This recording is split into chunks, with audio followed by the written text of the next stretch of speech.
हिमाल still presents यक्ष प्रश्न। हिमाल स्टिल, हिमालले बढी सुरक्षित घर बनाउँछ।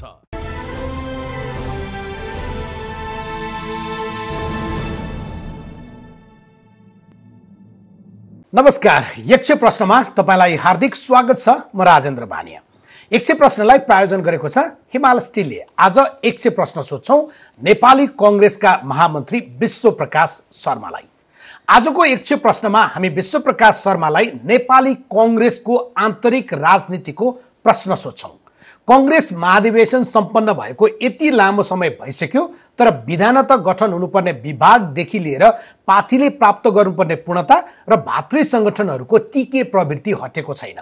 दुईजना युवा जो दल मात्रै होइन मुलुक नै हामी परिवर्तनका लागि दत्तचित्त छौं भन्नुहुन्छ, उहाँहरूको भाषणमा त्यो विषय निकै परावर्तन पनि हुन्छ।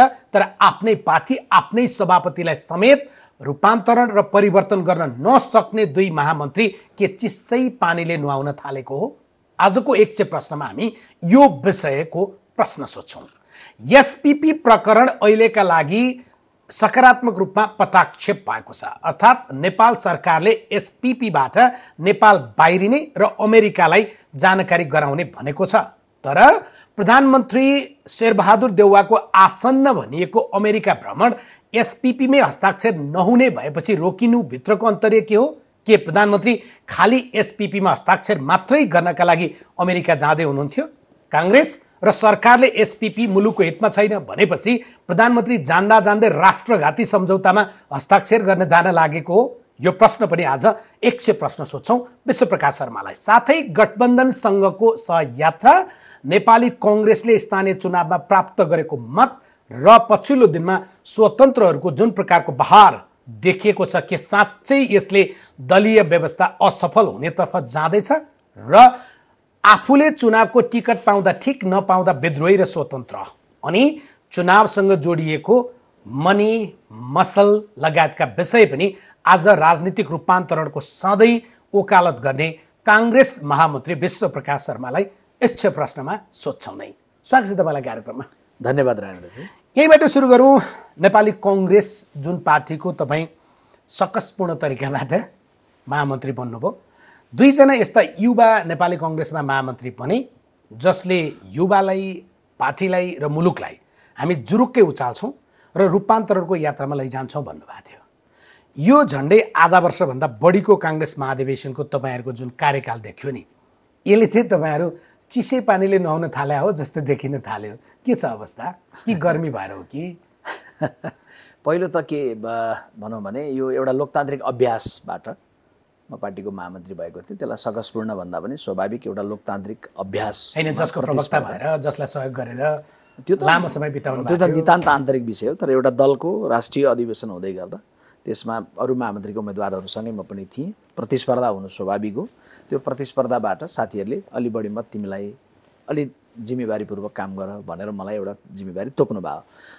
अब नेपाली कांग्रेस पार्टी तपाईँले भनेको विषयमा जाँदै गर्दा एउटा सैद्धान्तिक विषय पृष्ठभूमिमा थोरै जाउँ। त्यो भनेको छ भने नेपाली कांग्रेस त्यही एउटा कांग्रेस पार्टीभित्र एकसाथ चाहिँ दुईटा कालखण्डको विकास भइरहेछ। एउटा पुरानो कालखण्ड छ, पुरातन शैली छ, पुरानो नेतृत्व छ। अर्कोतर्फ चाहिँ नयाँ कालखण्डको प्रवेश हुँदैछ, नयाँ सम्भावनातर्फ जाँदैछ, नयाँ पालुवाहरू पलाउँदैछ। त्यो एउटा चाहिँ ट्रान्जिसनल पिरियडको बेलामा एक खालको समस्याहरू हुन्छन्। अनुभव पुरानोलाई पनि लिने, पछिल्लोको ऊर्जालाई पनि गाँच्ने र त्यसपछि नवीनतातर्फ जाने भन्ने विषयमा जाँदै गर्दाखेरि कतिपय जटिलता, कतिपय समस्याहरू हुन्छन्। यसलाई क्रमशः हामी होइन, त्यो त मिठो भाषा भयो, सुरुवात मिठैबाट गर्दा राम्रो होइन।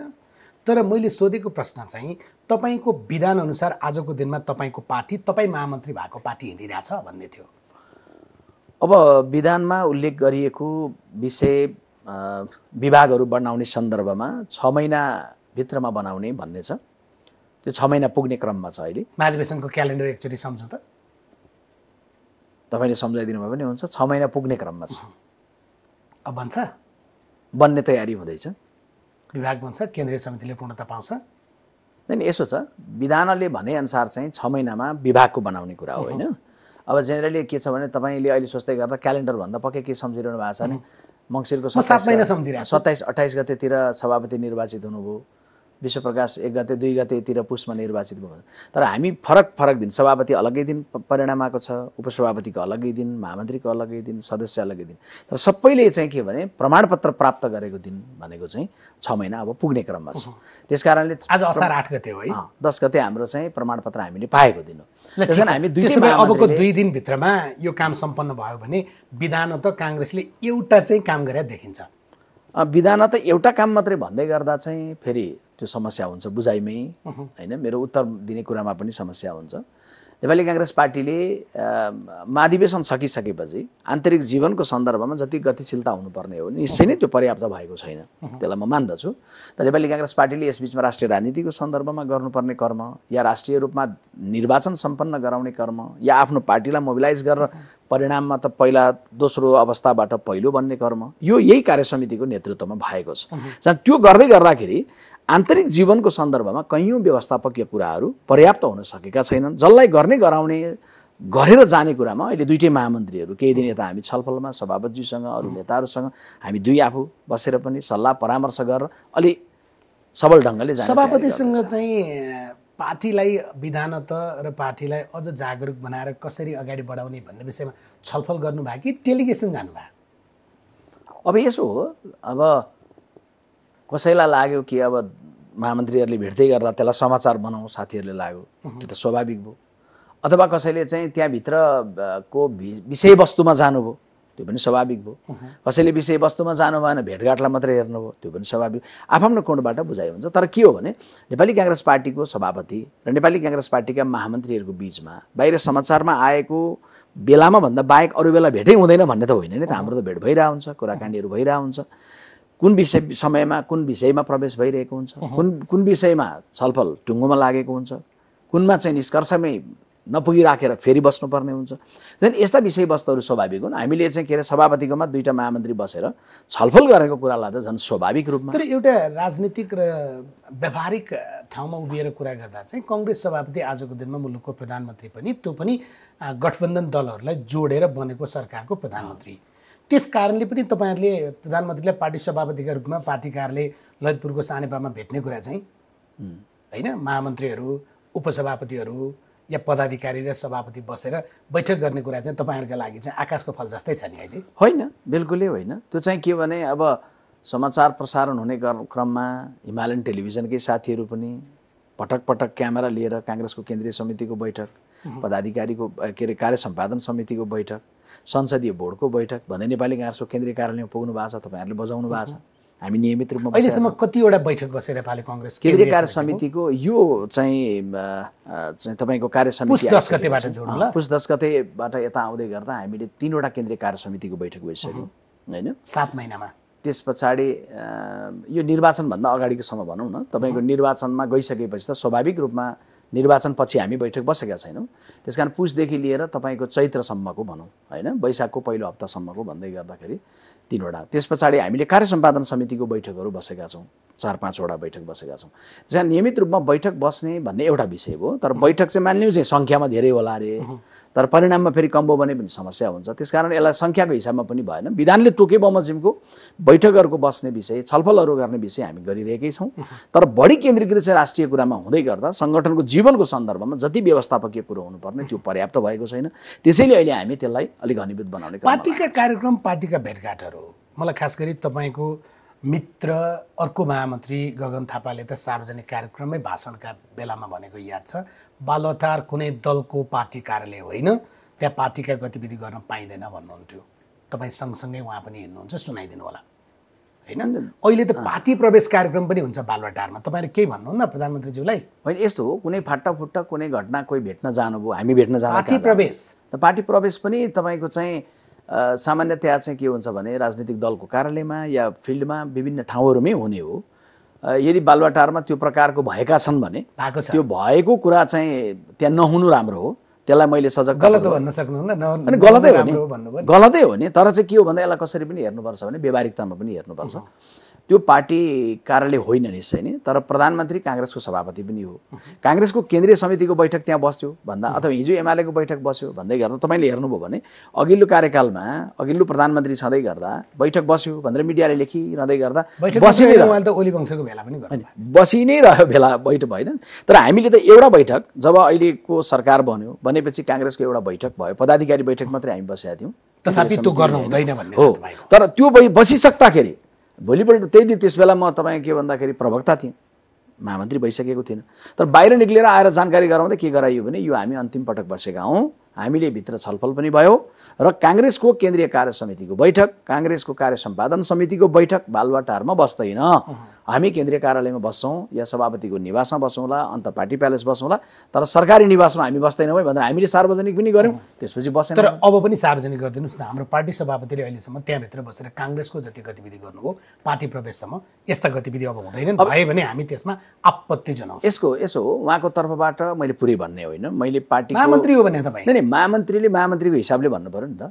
महामन्त्रीले सभापतिको तर्फबाट सबै भन्ने होइन, केन्द्रीय कार्य समितिको बैठकले नै कुनै निर्णय गरेको अवस्थामा त्यो संस्थागत रूपमा पार्टी प्रवक्ताले भन्नुहुन्छ।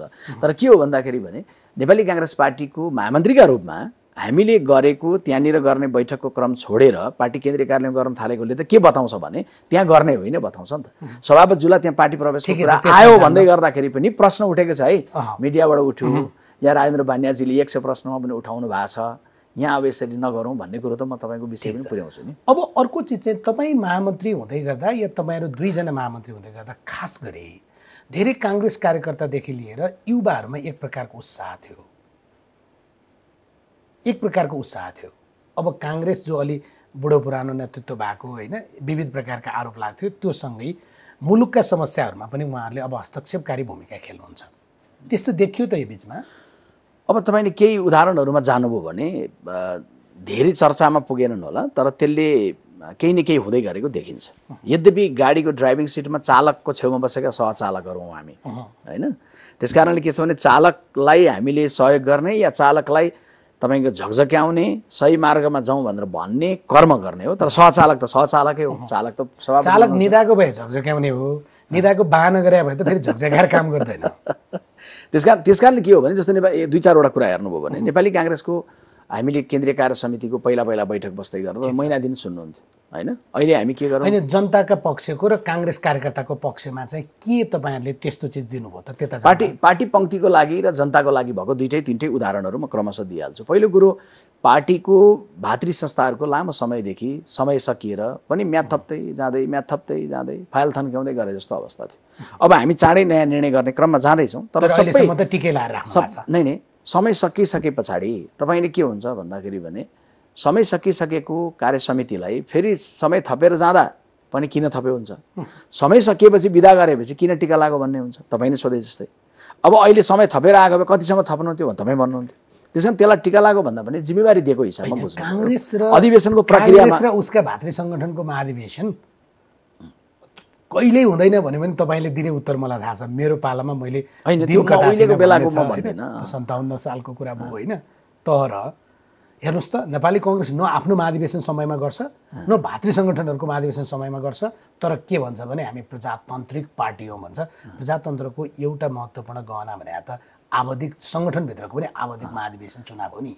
एउटा विषय चाहिँ अन्तर सम्बन्धित हो। यहाँनिर के कुरा नगाँछौँ भने पार्टीको घरायसी जीवनको व्यवस्थापनको सन्दर्भमा कमी कमजोरी हुनु र प्रजातान्त्रिक चाहिँ विश्वास, प्रजातान्त्रिक मूल्य, प्रजातान्त्रिक संस्कृति त्योसँगै गाँसी राखेर सबै भङ्ग भयो भन्ने खालको बुझ्नुमा चाहिँ फेरि गलत हुन्छ।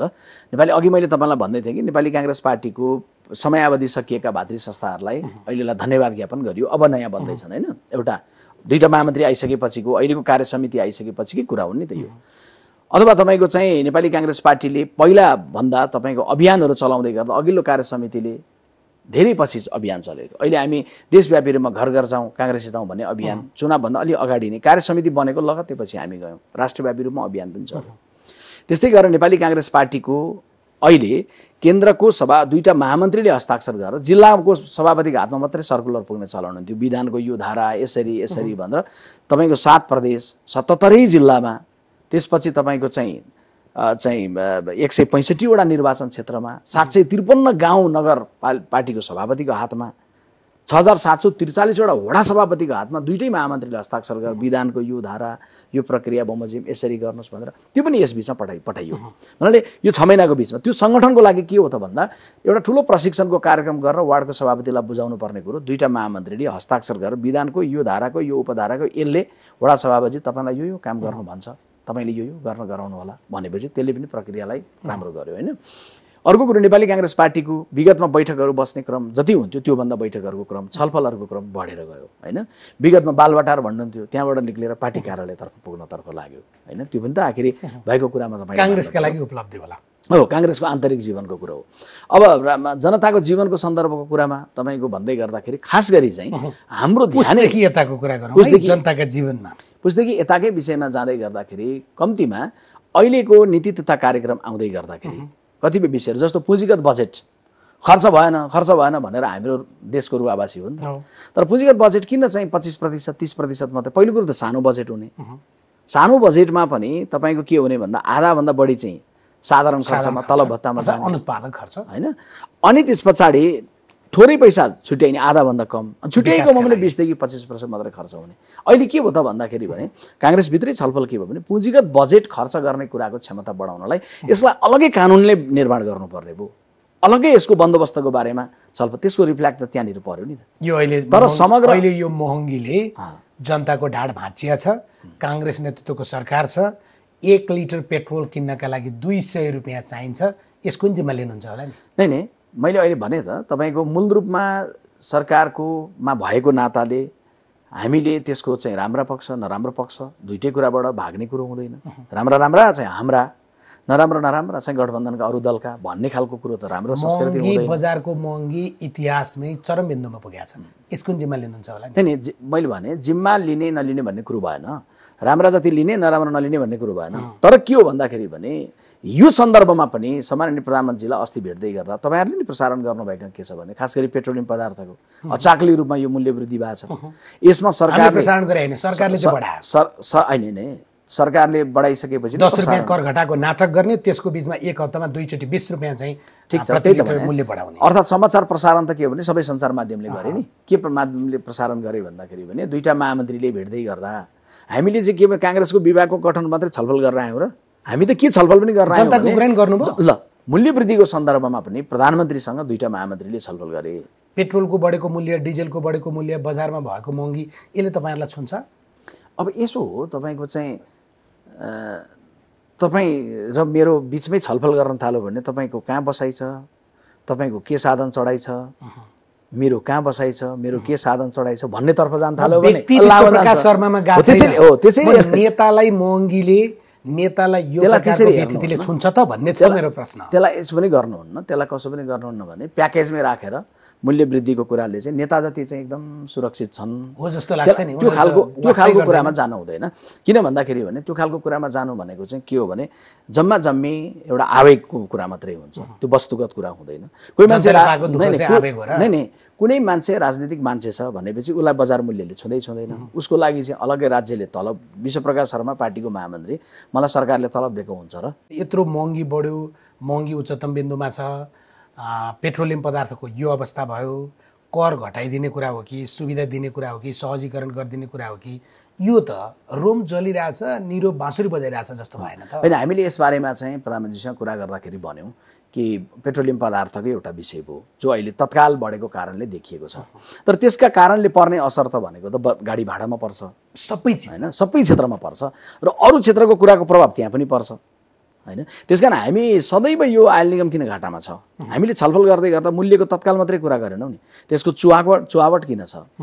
हामीले चाहिँ के भन्दाखेरि भने प्रतिस्पर्धीहरू नभित्र्याएर हो कि अथवा तपाईँको चाहिँ हामीले चाहिँ अन्तर्राष्ट्रिय बजारमा भएको मूल्य बमोजिम समायोजन गर्ने कुरामा चाहिँ अलिक वैज्ञानिक प्रणाली नभएर हो कि होइन, अथवा चाहिँ तपाईँको राज्यले चाहिँ बोर्डरमा ल्याउँदै गर्दाखेरि त्यसमा लगाएको करको आकार धेर भएर करलाई चाहिँ समायोजन गरेर चाहिँ अनि पनि साइजमा आउने हो कि, विविध कोणहरूबाट हामीले छलफल गऱ्यौँ। झन् के हो भने हामीले दुईटै महामन्त्रीले छलफल गर्दै गर्दाखेरि मूल्य वृद्धिको विषय भनेको त हामीले पनि बेहोरेका हुन्छौँ। हामीले बेहोरेको विषय मात्रै उठाउनुपर्छ भन्ने होइन, हामीले नबेहोरेको विषय पनि जनताले कोही बेला बेहोरेको हुन्छ, त्यो विषय पनि उठाउने हाम्रो। प्रधानमन्त्रीज्यूलाई चाहिँ यो पेट्रोलियम पदार्थको मूल्य वृद्धि जस्तो भएको छ, बजार जे अवस्थामा पुगेको छ, यो गलत हो भन्ने रहेछ? होइन उहाँले पनि हामीसँग कुरा गर्दै गर्दाखेरि भन्नु जस्तो पुँजी बजारकै सन्दर्भमा पनि त्यो दिन छलफल गऱ्यौँ अथवा तपाईँको रेलको मुआब्जा तपाईँको झापामा मोरङ सुनसरी त्यहाँनिर जग्गा चाहिँ नागरिकको सरकारले चाहिँ रोक्का गरेर राखेको छ मुआब्जा पनि दिएको छैन मुआब्जा देऊ कि फुक्वा गर भनेर दबाबहरू चलिरहेछ म गएको बेला साथीहरूसँग बसेर छलफलहरू पनि गरेर आएँ उहाँसँग त्यो पनि ध्यान आकर्षण गरायौँ। अर्को एउटा बडो धेरै चर्चामा आएको विषय तपाईँहरूले यो विषयलाई पार्टीगत रूपमा कसरी लिनुहुन्छ भन्ने मेरो प्रश्न चाहिँ अर्थमन्त्रीले अर्थ मन्त्रालयमा बजेट प्रस्तुत गर्ने रातमा गैर सरकारी मान्छेहरूलाई लगाएर बजेटको दर तलमाथि गर्नेदेखि लिएर बजेटको गोपनीयता चुहाउनेसम्म काम गर्नुभयो भनेर संसदमा कुरा उठ्यो। संसदमा यो विषयमा बहस भयो, छानबिन समिति बनाउने कुरा उठ्यो, सारा चिज भयो। यसमा काङ्ग्रेसको आधिकारिक धारणा के हो? अब यसमा संस्थागत रूपमा नेपाली काङ्ग्रेस पार्टीले यो धारणा भन्ने हिसाबले कुनै सार्वजनिक रूपमा व्यक्त गरेको छैन। त्यो व्यक्त गर्ने बन्यो भने पार्टी प्रवक्ता मार्फतबाट त्यो आउँछ। सामान्य प्रधानमन्त्रीज्यूसँग कुरा गर्दै गर्दा चाहिँ हामीले जे विषय भएको छ, चाहे हिजो गभर्नरको विषय भयो त्यो पनि राम्रो भएन, त्यो त गल्ती भयो, प्रमाणितै भयो। सार्वजनिक रूपमै मैले चाहिँ केन्द्रीय कार्य समितिकै बोलेको बाहिर आएको हो। सरकारले त्यो जानु हुँदैन त्यो गभर्नरको सन्दर्भमा त्यस बेला भनेको। अहिले पनि अर्थमन्त्रीजीको बारेमा जे विषयवस्तुहरू आएका छन् यो विषयमा सबैभन्दा बढी सजगतापूर्वक ध्यान जे छानबिन बनाऊ, तर त्यो प्रधानमन्त्रीको नोटिसमा र प्रधानमन्त्रीको अभिभावकत्वमा चाहिँ त्यो भएको के हो भन्ने कुरा प्रधानमन्त्री बढी गम्भीर हुनुपर्छ भन्ने कुरा के हो वास्तविकता। हामी कुनै आरोप लगाउन चाहन्नौँ, तर संसदमा उठेको छ, मिडियामा उठेको छ, विपक्षका साथीहरूले प्रश्न उठाउनु भएको छ, उहाँहरूले सञ्चार माध्यममा आएको छ, संसद बहिष्कार भएको छ। त्यसकारण यो विषयमा प्रधानमन्त्रीज्यूले नै के भएको भन्ने कुरामा गम्भीरतापूर्वक हेर्न जरुरी छ भन्ने कुराको ध्यान आकर्षण चाहिँ हामीले गरेका छौँ। प्रधानमन्त्रीज्यूलाई भेटेको त बेसी महत्त्वपूर्ण विषय भनेको त एसपिपी पनि थियो। संयोग तपाईँहरूले भेटेकै दिनमा मन्त्री परिषदले एसपिपीमा सम्झौता नगर्ने, सहभागी नहुने, बाहिरिने। तपाईँलाई एसपिपी चाहिँ किन भेटिग्ला? अब नेपाल देशले कुनै पनि सन्धि सम्झौता कुनै पनि राष्ट्रसँग गर्दै गर्दा नेपाललाई आर्थिक भौतिक रूपमा लाभ छ। स्वाभाविक रूपमा नेपाल देशकोले त्यसमा आकर्षण हुँदै गर्दा नेपालको सार्वभौमिकतालाई केन्द्रमा राखेर, नेपालको हितलाई केन्द्रमा राखेर त्यस विषयमा जान्छ। तर कुनै सन्धि सम्झौता यदि मानिलिउँ त्यो सम्झौताले कहीँ न कहीँ नेपाल देशको सार्वभौमिकतालाई सम्मान गर्ला, तर भू राजनीतिक संवेदनशीलतालाई हेक्का पुर्याएको छैन कि भन्ने प्रश्न आयो भने नेपाल देश त्यसमा अग्रसर हुँदैन। नेपाल देशले एकातर्फ चीनसँग मित्रता राख्दै गर्दाखेरि हामीले अमेरिका चिड्याउन जरुरी छैन, अमेरिकासँग मित्रता राख्दै गर्दाखेरि चीन या भारतलाई चिड्याउन जरुरी छैन। त्यसैले हामीले चीनसँग बिआरआई गर्दै गर्दा अमेरिका रिसाउँछ कि चिन्ता गरेनौँ, अमेरिकासँग एमसिसी गर्दै गर्दा चीन रिसाउँछ कि हामीले चिन्ता गरेनौँ। किनभने हामीले फाइदा थियो होइन, हामीले त्यसमा के हो भने हामीले गरेको बिआरआईमा मानिलिउँ अमेरिकनहरूलाई केही रिजर्भेसन छ अरे भने पनि हाम्रो हितमा छ भने त हामी गर्छौँ नि त, अमेरिकनले के भन्छन् भन्दैनौँ नि त।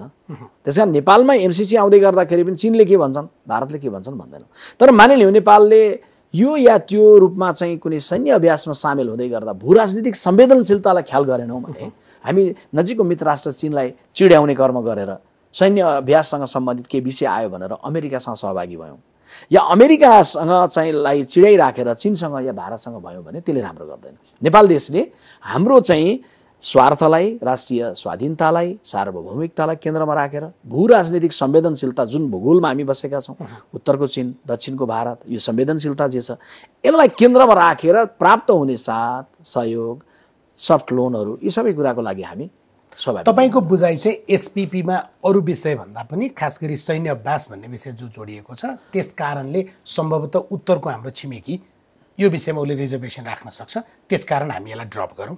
त्यसलाई सैन्य अभ्याससँगै जोडिएको छ भनेर अब कुनै प्रमाणित रूपमा डकुमेन्ट सार्वजनिक रूपमा नआएको अवस्थामा तथापि सैन्य अभ्यास त गर्ने, तर सेना टु सेना छ नि त। यो क्रममा त कस्तो देखियो रायनजी भन्दाखेरि पनि हामी कहाँ चुक्यौँ भन्दा 3-4वटा पोइन्टमा एकदम गम्भीर हुनुपर्ने अवस्था छ एसपिपीको बारेमा। पहिलो कुरो त 2015मा चिठी लेखिएको रहेछ, 22मा छौँ अहिले हामी। 15को चिठीको बारेमा यो देशले 22मा थाहा पाउँछ। ठिक छ, तपाईँको गोपनीयताको विषय 19मा हामी सूचीकृत भएको, तर तत्कालीन प्रधानमन्त्रीले पत्र लेखेको कुरा चाहिँ थाहा नपाएको। नहीं 15को त तपाईँको चाहिँ अर्थक्वेकको बेला थियो, भूकम्पको बेला थियो, अमेरिकी हुन् कुनै देशका पनि सेना आउने सहयोग गर्ने त्यो विषय एउटा भयो। तर 15मा त्यही केही न केही कुरा चाहिँ थोरै विचारोपण भए जस्तो अवस्था र लिखितम डकुमेन्ट चाहिँ फेरि कहिले भएको भन्दा 19 मा भएको रहेछ हैन एउटा कुरो। दोस्रो, लेख्दै गर्दाखेरि नेपालको कूटनीतिक च्यानल छैन हाम्रो। हामीले यसबाट लिने शिक्षा के हो भन्दा एसपीपी एउटा घटनाको रूपमा लिने हो भने सामान्य कुरा हो, मान्नुपर्छ। तर यसलाई प्रवृत्तिको रूप लियो भने त भोलि विश्वप्रकाशहरूको पालामा पनि यही होला नि त। यसको जडामा जानु पर्यो। त्यसैले के सोच्नु पर्यो भन्दाखेरि भने नेपालले आफ्नो कूटनीतिक च्यानललाई चाहिँ सफल बनाउनु। परराष्ट्र मन्त्रालय छ, दूतावास छ, परराष्ट्र मन्त्रालय भनेर जुन प्याकेज जुन छ, परराष्ट्र जुन छ, कूटनीतिक जुन हाम्रो सेवा छ, त्यसले चाहिँ यहाँको वनले, यहाँको कृषिले, यहाँको सेना, यहाँको पुलिस सबैको च्यानल त्यहाँ हो नि। राजनीतिले सबै कुरालाई चाहिँ तपाईको गन्जागोल बनाउँदै गर्दाखेरि त्यो पनि गन्जागोल भयो भने त्यसले जटिलता आउँछ। त्यसैले एउटा कुरो के छ भने त्यो प्रकारको पत्र आदान प्रदान भइरहँदै गर्दा परराष्ट्रलाई जानकारी एउटा सैन्य जोडियो, सैन्य र सैन्य, त्यो बेटिक भयो। अर्को हाम्रो आधिकारिक च्यानलबाट गएनौँ। एउटा भयो। अर्को के हो भन्दाखेरि भने सरकार भनेको त तपाईको अविच्छिन्न उत्तराधिकार भनिन्छ नि त हैन। तत्कालीन प्रधानमन्त्री आइसक्नुभयो, गइसक्नुभयो र अहिले आएर के प्रश्न गर्दै हुनुहुन्छ भने सुशील कोइरालाको पालामा हुन आँटेको थियो, हामीले रोक्न खोजेका हौँ। पार्लियामेन्टमा उहाँको चाहिँ पार्टीको उपसभापतिले बोल्दाखेरि भन्नुभयो ईश्वर पोखरेलले संलग्नता देखाइयोस् हाम्रो भन्ने। उहाँहरू नै सरकारमा भएको बेला भएको रहेछ। तर उहाँले भनेको कारण मात्रै मैले भनेको। तर यसमा हामीले चाहिँ गल्ती गर्न नहुने के विषय हो भन्दा आरोपित एक आपसलाई गर्न जरुरी छैन। म यहाँ बसेर केपी ओलीजीकै पालामा भएको रहेछ भन्ने प्रमाणित भइसकेको तथ्य आइसक्यो। उहाँहरूले तपाईहरुले भन्नुभयो हैन, स्वीकार्नुहुन्न, हामीले रोकेको भन्नु। उहाँहरूले स्वीकार्नुहुन्न। तर चाहिँ राजेन्द्र छेत्रीजी प्रमुख हुँदै गर्दा 19 मा चिठी लेखिएको भनेर 15 मा त भूकम्पसँग बढी जोडिया छ। 15 मा हैन, चिठी 15 देखि 17 हो रायनजी बा। 19 मा चिठीको कुरो आउँदै गर्दा जेस कमरेड केपी ओली प्रधानमन्त्री भएको बेलामा सेनाको प्रमुखले चिठी लेख्नु भएको छ। त्यसो भनेर अब फेरि के गर्नुहुन्न भने फेरि केपी ओलीतिर तिम्रो राष्ट्रियता देखियो भनेर हामी भन्दैनौँ। हामीले गर्ने कुरा के हो भन्दा यो प्रकारको विषयवस्तु आउँदै गर्दा उहाँहरूले हामीतिर आरोपित गर्ने, हामीले उहाँहरूतिर आरोपित गर्ने अनि जनतालाई रमिता देखाउने अनि त्यस पछाडि यत्रो गम्भीर विषयवस्तुमा चाहिँ राष्ट्रिय रूपमा एउटा साझा दृष्टिकोण नभन्ने कुरा गलत हुन्छ। त्यसैले के भन्यौँ हामीले प्रधानमन्त्रीलाई भने पार्लियामेन्टमा उठ्यो, सबैले उठाए, मिडियाबाट आयो। प्रधानमन्त्री त्यो कुरामा आफै उहाँको तर्फबाट गृहमन्त्री बालकृष्ण खाँडले संसदमा प्रश्न गरिसक्नु भएको थियो। छैन, हामीले भेट्दै गर्दा चाहिँ के भन्यो दुवै महामन्त्रीले भने यो च्याप्टरलाई नै क्लोज गरिदिउँ, सरकारले एउटा निर्णय गर टुङ्गाइदियोस्। त्यसैले यस्तो विषयवस्तु आउँदै गर्दा कति छिटो हौसिन्छौँ कि हामी यो चाहिँ राष्ट्रघाती रहेछ, यसले गर्दा चाहिँ भएको रहेछ। राष्ट्रघाती नभए किन रोक्ने निर्णय गरे? नै हामीले एउटाले अर्कोलाई चाहिँ आरोपित गर्ने सन्दर्भमा मैले भनेको राष्ट्रघाती रहेछ यो यसको यो सम्झौता चाहिँ राष्ट्रघाती रहेछ नि हैन? सम्झौता के होइन नि त, यसको त प्रक्रियाको उसले लिस्ट गरेर राखेको छ भने तपाईले अब लिस्टबाट हटाउनु पर्छ। नै उसले लिस्ट गरेर राख्यो, उसको विषय हो। नेपाल देशले एसपीपी मा तपाईले चिठी पठाउनु भएको छ, तपाईले चिठी पठाएपछि उसले स्वीकार गरेर लिस्टमा राखेको छ। अब तपाईले हामी छैनौँ भनेपछि उसले हटाउँछ। प्रक्रिया त त्यही होला नि, त्यही हो हैन? तपाईले हटाउनुको कारण चाहिँ यो मुलुकको हितमा छैन भने हैन? होइन, हामीले सिधा यसो मुलुकको हित र अहित एकछिनलाई छोडौँ। हामीले चाहिँ हाम्रो देशको समुन्नतिको लागि हामी चीनको, भारतको, अमेरिकाको या जोसुकै राष्ट्रको पनि नेपालको स्वार्थलाई, नेपालको स्वाधीनतालाई केन्द्रमा राखेर सहयोग लिन सदैव हामी उदार हुनैपर्छ। तर उत्तरको होस् या दक्षिणको होस् या 7 समुद्र पारीको होस्, कसैको पनि सैन्य रणनीतिको प्रस्तावमा न शेरबहादुर देउवाको पालामा न भविष्यमा विश्वप्रकाश शर्माको पालामा नेपाल देश सामेल बन्नुहुन्न। त्यसैले सार्वजनिक रूपमै हामीले भनेको नो थ्याङ्क्स भनौँ, प्रष्टसँग भनौँ, एकताबद्ध भएर भनौँ। यस्तो कुरामा पनि दलगत रूपमा विभाजित भएर पक्ष प्रतिपक्ष नभएरले अहिलेलाई नो थ्याङ्क्स भन्नुभयो। त्यो सँगै त्यही दिनको अर्को निर्णय चाहिँ प्रधानमन्त्री शेरबहादुर देउवा अब अहिले तत्काल अमेरिका भ्रमणमा जानुहुन्न, त्यो रोकियो होइन? निर्धारित कार्यक्रम भइसकेर बाहिर आएको डेट तिथिमिति मलाई थाहा छैन। उहाँको प्रधान सेनापति र प्रधानमन्त्री जाने कार्यक्रम सार्वजनिक भएको थियो। तपाईँले भने मिति र कार्यक्रमको सूची सार्वजनिक भएको थिएन। तर सरकारकै तर्फबाट के आयो भने अहिले तत्काल प्रधानमन्त्री जानुहुन्न भनेर आएपछि त जाँदै हुनुहुँदो रहेछ भन्ने कुरा। जहाँसम्म परराष्ट्र मन्त्री डाक्टर नारायण खड्कासँग मेरो आज बिहान मात्रै टेलिफोनमा संवाद हुँदै गर्दा केन्द्रीय कार्य समितिको बैठक बस्ने तयारीतर्फ लाग्दै गर्दा प्रधानमन्त्रीको भ्रमणको टेन्टेटिभ केही आयो भने त हामीले त्यो भ्रमणलाई पनि किन 1 हप्ताको टाइम त छुट्याउनुपर्छ, यता केन्द्रीय समितिको बैठकलाई 1 हप्ता छुट्याउनुपर्छ, जुझ्नु भएन भने चाहिँ हामीले केन्द्रीय कार्यालयले त समन्वय सरकारको उसमा पनि गर्नु पर्यो। त्यसको लागि प्रधानमन्त्रीसँग भन्दा परराष्ट्र मन्त्रीसँग गर्नु पर्यो। उहाँले नै भने कि शब्द ठ्याक्कै म तपाईँलाई भन्दै गर्दा भ्रमणको चाहिँ जस्तो के भने यो प्रयोजनका लागि यो मितिमा यो ठाउँमा यति दिनमा जाने भन्ने कुराको निर्धारण हुँदै गर्दा यो द्विपक्षीय कुराबाट हुन्छ। त निर्धारणै भइ नसकेको अवस्था हो नि त। चाहिँ निर्धारण भइसकेपछि हामीले एसपिपीमा नजाने भन्ने एउटा कुरा हो, अमेरिकाकै भ्रमणमा नजाने भन्ने त होइन। यहाँ प्रश्न उठेको विषय यही हो। यदि प्रधानमन्त्री एसपिपीमा अब हस्ताक्षर गर्नु छैन त्यसकारण अमेरिका भ्रमणमा जाँदै हुनुहुन्न भन्ने हो र कङ्ग्रेसले या सरकारले एसपिपी आजको दिनमा मुलुकको हितमा छैन या उत्तरतिरको छिमेकी या दक्षिणतिरको छिमेकीलाई चिर्याउनुहुन्न, यो सैन्य जोडिया छ, आइपिएस जोडिन्छ भन्ने कारणले त्यसलाई स्थगन गरे भए त प्रधानमन्त्री त मुलुकको अहितकै सम्झौतामा हस्ताक्षर गर्न जाँदै हुनुहुँदो रहेछ नि। बिल्कुल गलत हो।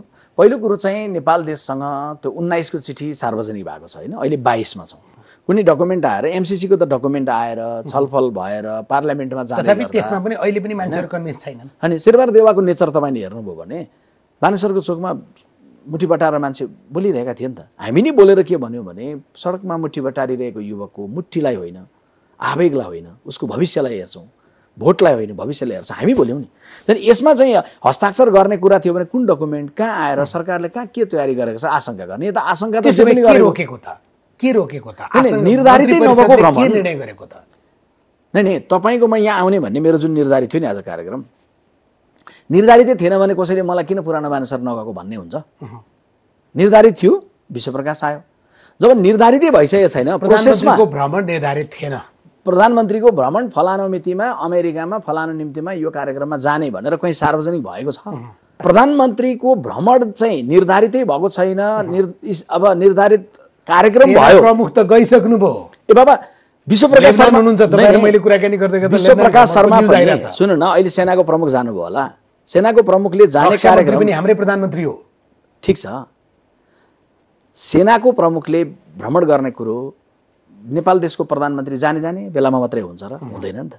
सेनापतिले भ्रमण गर्ने अलग हुन्छ। काङ्ग्रेसको महामन्त्री विश्वप्रकाश शर्मा पनि एक हप्ता 10 दिनपछि मैले अमेरिकाको कुनै कार्यक्रममा म हुन्छु होइन, 10 दिनपछि ल जुलाईको 2 तारिक 3 तारिक म अमेरिका भेटिन्छु अरे।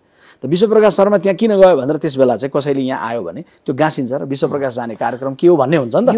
कुनै निश्चित विश्वप्रकाश पार्टीको महामन्त्री हो, पार्टीकै महामन्त्री तथा प्रधानमन्त्री र प्रधान सेनापतिको कुरा गरिरहेको छु र प्रधानमन्त्री असारको दोस्रो हप्ता तपाईँ अमेरिका भ्रमणमा जाने भन्ने विषय त सञ्चार माध्यममा छताछुल्लो थियो। के फरक पर्छ त जाने नजाने भन्नुभयो? नै प्रधानमन्त्रीले नेपाल देशको प्रधानमन्त्रीले दुईटा कुरालाई अलग अलग हेरौँ न। यस गराउने र सिंगारी हराउने एकैचोटि भए पछाडि प्रश्न बन्दैन त? नै यसो हो, हामीसँग प्रशस्त फुर्सद छ। त्यसैले हामी के गर्छौँ भन्दाखेरि भने बालका खाल निकाल्न भन्छौँ। तपाईँलाई म भनिहाल्छु, नेपाल देशले चाहिँ जब पार्लियामेन्टमा उभिएर सरकारको तर्फबाट प्रधानमन्त्रीको तर्फबाट भनिसक्यो एसपिपीमा नेपाल जाँदैन, प्रधानमन्त्रीको पार्टीको महामन्त्रीले पार्लियामेन्टमा बोलिसक्नु, अर्को महामन्त्री यहाँ बोलिसकेको छु र फेरि बोल्दैछु र एसपिपीमा जाँदैन। नेपाल देशको सरकारले निर्णय गर्छ एसपिपीमा जाँदैन, त्यसपछि पनि अमेरिकै जान नहुने हो। अब हामीले अमेरिकामा अन्य स्थगन किन गरे भन्ने प्रश्न हो। किन भ्रमण निर्धारितै नभए कुन मितिमा ठ्याक्कै मलाई भनिदिनुहोस्, यो मितिमा निर्धारित राष्ट्र मन्त्रालयले निकाल्छ, ठिक छ, मन्त्रालयले के निकाल्यो म जान्दिनँ। म के जान्दछु भने नेपाल देशको प्रधानमन्त्रीको अमेरिकामा जुलाई यति तारिकमा यो कार्यक्रम भनेर मैले सुन्न पाएको छैन। अनि सम्भाव्य भ्रमण को निश्चित नभइकन त स्थगित नस्थगित भन्ने कुरै हुँदैन। त्यो भ्रमण सम्भाव्य छ, भोलि कार्यक्रम निर्धारित भइसकेपछि उहाँ जानुहुन्छ अमेरिका। यसलाई अब तपाईँहरूले निर्वाचन आयोगमा भेटेको कुरा गर्छु है, निर्वाचन आयोग पनि जानुभयो दुवै महामन्त्री, र तपाईँहरूले उठाएको एउटा प्रश्न थियो विदेशमा रहने नेपालीहरू। त्यो विदेशमा रहने नेपाली भन्ने भाषालाई एकचोटि तपाईँको भाषामा परिभाषित गरिदिनुहोस् त। अब विदेशमा रहेको नेपालीहरूको दुई खाले नेपालीहरू हुनुहुन्छ होइन। एउटा चाहिँ नेपालबाट उहाँ गइसकेपछि उहाँको सिटिजनसिप लिइसक्नुभयो, उहाँहरूले चाहिँ नेपालको चाहिँ एनआरएनको बमोजिम द्वैध सिटिजनसिपको अलग चिज भयो, तर पोलिटिकल राइट उहाँहरूले पाउनुहुन्न होइन, त्यो त सबैलाई थाहा छ, सबै राष्ट्रको त्यो हुन्छ। तर विदेशमा कोही काम गर्न गएका छन्, कोही पढ्न गएका छन्, कोही व्यवसाय गर्न गएका छन्, या बस्छन् त्यतै नागरिकता नेपालकै छ, यस, कोही त्यहाँ 10 वर्षदेखि बस्नु भएको होला तर नेपालकै पासपोर्ट छ, नेपालकै नागरिकता छ भनेपछि उहाँहरूले मताधिकार पाउनुपर्छ भन्ने विषय यो लामो समयदेखि बहस हुँदै आएको विषय छ। एउटा भाषा तपाईँहरूले प्रयोग गर्नुभएको थियो नि, नोट चल्ने भोट नचल्ने भनेर। अनि मैले हिजो भन्दा नि भने, तपाईँ अहिले पनि भन्दै गर्दा म भन्छु, कतारको तपाईँ रियाल चल्ने, कोरियाको वन, जापानको येन चल्ने, अस्ट्रेलिया र तपाईँको अमेरिकाको डलर चल्ने, बेलायतको पाउन्ड चल्ने, बाहिर बस्ने नेपालीको जुनसुकै देशको जुनसुकै रङको नोट चल्ने, अनि तिनको भोट किन नचल्ने? र यो व्यक्तिगत विश्वप्रकाशको मात्रै नभएर समग्र सोसाइटीकै प्रश्न हो। तपाईँले माग गरे चाहिँ के उहाँहरू नेपाल आउनुभयो भने त भोट हाल्न पाइहाल्नुहुन्छ नि? बाहिर बसेर पनि भोट हाल्न पाउने, तपाईँ भोटै हाल्नका लागि आऊ भनेर भनिरहने कुरो हुन्न नि। कोही मान्छे बाहिर बसेको बेलामा भोट हाल्न पाउने कुरो सुनिश्चित गरिदिँदै गर्दा के गलत हुन्छ र? अनि त्यसको विधि अलिकति कुरा गरौँ न। म गलत र सहीमा गएको विधिमै जाउँ। मैले तपाईँलाई सोधेको उदाहरणका लागि मेरो छोरी कुनै देशमा बस्छिन्, अरबमा भनौँ या मलेसियामा भनौँ, सिङ्गापुरमा, होइन? उनको नेपालकै नागरिकता छ, मतदाता सूचीमा उनको नाम छ, हामीले यहाँ अद्यावधि गरेका छौँ भने उनी नेपाल आएर निर्वाचनको दिनमा मत हाल्न उनलाई कसैले रोक्दैन। तपाईँहरूले माग गरे चाहिँ के? हामीले माग गरेको चाहिँ दुईवटा कुरा छ। एउटा चाहिँ के भने अहिले सरकारले निर्वाचन आयोगले के गर्न सक्छ भन्दाखेरि भने निर्वाचन आयोगले तोकेको स्थानमा नाम दर्ता गर्ने भनेको छ। तोकेको स्थान भन्दै गर्दा अस्ट्रेलियाको राजदूतावास पनि हुन सक्ने भन्दा नेपाली छन् नि त्यो अहिले तोकिनु पर्यो। त्यसले चाहिँ नयाँ कानुन बनाइरहनु परेन। त्यहाँ चाहिँ अहिले कोही पढ्न गएको छ तर चुनावमा आउँदैछ, छोराछोरी भेट्न गएको छ चुनावमा आउँदैछ भने उनले अहिले त्यहाँ दर्ता, यहाँ अहिलेको दर्ता असारमा नेपालमा खोलेको छ, उहाँ छुट्ला नछुटोस् त्यसको लागि दर्ता गर्ने एउटा कुरा। त्यो भनेको चाहिँ तात्कालीन भयो गएको यहाँ आएरै भोट हाल्नका लागि। अर्को उहीँ हुनुहुन्छ, बाबुआमा भेटेर फर्किनुभयो, छोराबुहारी उहाँ हुनुहुन्छ, अनि उहाँहरूले चाहिँ नागरिकता पनि छ, मेरो देशमा चुनाव भइरहेछ, मैले मत दिन पाएँ हुन्थ्यो भन्ने उहाँको हुँदै गर्दाखेरि उहाँलाई प्रत्यक्षतर्फ गाह्रो होला, वडा अध्यक्षको भोट पनि लिनलाई गाह्रो होला, तर समानुपातिक मात्रैको पनि मत लिन किन नसक्ने? त्यसको लागि पहिलो कुरा के हो त भन्दा कानुन निर्माण गर्नु पर्यो, होइन? त्यसको लागि हामीसँग कानुनको अभाव चाहिँ के रहेछ? कानुनको अभाव चाहिँ के हो भने सम्मानित सर्वोच्च अदालतले पनि 2 वर्ष अगाडि सरकारको नाममा कानुन निर्माण गरेर निर्वाचन आयोग र सरकारको नाममा आदेश गरेको छ। जस्तो के भने कानुन भन्दै गर्दा तपाईँ के हो भने हाम्रो निर्वाचनको प्रक्रियाले त के भन्छ भने तपाईँको नामावली दर्ताको तोकिएको स्थान भन्दा त 77 जिल्ला तोकेको छ नेपालको। पहिलो कुरो उहाँ तोकेको छैन, उहाँ एउटा दर्ता हुने तोकेको छ एक। दोस्रो कुरो अनलाइन प्रक्रियाबाट पनि दर्ता हुनसक्छ भने चाहिँ त्यो कानुनमा त्यो व्यवस्था छैन। तेस्रो कुरो भोट हुँदै गर्दा मतदान केन्द्रमा जानुपर्ने छ भने चाहिँ जहाँ मतदान नेपालभित्रै हुन्छ, नेपाल मतदान केन्द्र अहिलेसम्म नेपालभित्रै पहिचान त्यहाँ गरिएको छ भने चाहिँ मतदान केन्द्र कहाँ हुन सक्ने भयो भन्दा नेपालको विदेश स्थित दूतावासहरू, विदेश स्थित वाम वाणिज्य दूतावासहरू या दूतावासले व्यवस्था गर्ने आवश्यकता अनुसार वैकल्पिक ठाउँहरू भनेर तोक्नु पर्यो।